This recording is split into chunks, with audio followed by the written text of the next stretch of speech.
We'll bring you back to our top story this morning. That's the mass shooting in Toronto. 3 people now confirmed dead, including the suspect. The shooting happening in Toronto's Greektown neighborhood late last night. The Prime Minister tweeting moments ago saying, "My thoughts are with everyone affected by the terrible tragedy on the Danforth last night in Toronto, and may the injured make a full recovery. The people of Toronto are strong, resilient, and brave, and will be there to support you through this difficult time." Joining us in studio with more is CP24 crime specialist Steve Ryan. Thanks for coming in this morning to join us. You and I were just going over this latest issue that's come out from the SIU, the Special Investigations Unit, that has confirmed 2 civilians are now among the dead, as well as the shooter. And police, we believe, probably know who this gentleman is by now. 29-year-old male is what they've told us so far. What are they doing at this moment? I would suspect the police know who the shooter is because getting his identification right now is key to their investigation. So part of their investigation will involve obtaining that identification, and that can be done through fingerprints if this shooter has a criminal record or any identification that he may have on him, because what they're going to want to do is get into his house as quickly as they can, into his social media sites, so they can learn, is there any sort of motive? Was he inspired? Was he motivated by something? Or was it somebody who just did this act of violence on his own, this random act of violence, without any sort of assistance? Is he connected to any of the victims in any way will also be something they'll be looking at. That's right. You know, in trying to piece together this crime scene, and you and I have both pointed out, this is a large crime scene. It takes place over 4 or 5 blocks. This video that is out there of the shooter taking a stand, black ball cap, leather satchel, taking a firm stance, and then firing.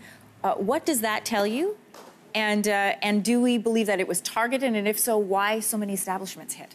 Hard to tell if it was targeted at this point. That's something the police will come up with at the end of their investigation. I was taken by the fighting position that the shooter took when you broke down the still photos of this surveillance video, because he stood as though he was in a posture to fight, meaning a firearms fight, which what a soldier would do, a policeman would do, or somebody with a lot of firearms training.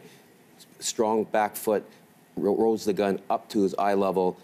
There was breathing, you could see, and his hands were in such a position that the recoil of the gun, which was a semi-automatic weapon, would not be affected. So I would suggest that whoever the shooter is or was, he has had some sort of formal firearms training. I want to bring in this report from SIU right now. It talks about, you know, there's lots of investigation going on about how he died. They said officers located the man on Bowden Street. This is near where the establishments are. An exchange of gunfire took place. The man then fled the area, was located and deceased on Danforth Avenue. Right. What can we make of that? So the police confronted the shooter. There was an exchange of gunfire between the shooter and the officers. It's unclear right now if the officers' bullets, A, struck the shooter, and if they did strike the shooter, were they the bullets that actually killed him, or did he kill himself? Autopsy needs to be conducted, A, to find a cause of death, and the second would be to see if the ammunition that was in the officers' guns were the ones that caused the fatal blow. So that won't be determined for a few more days until they determine the cause of death at the autopsy. Steve, I know you're still thinking like an officer, so when you are taking in this information as it's becoming available, what are the questions you're left with? Why is the #1 question. Why pick that spot? Anytime you have a crime like this that appears to be so random, what drew that person to that particular location? The training that he appears to have demonstrated on the video, how did he get that training? Where did he get all that ammunition from? And the motive behind this, and was there anybody that was helping him?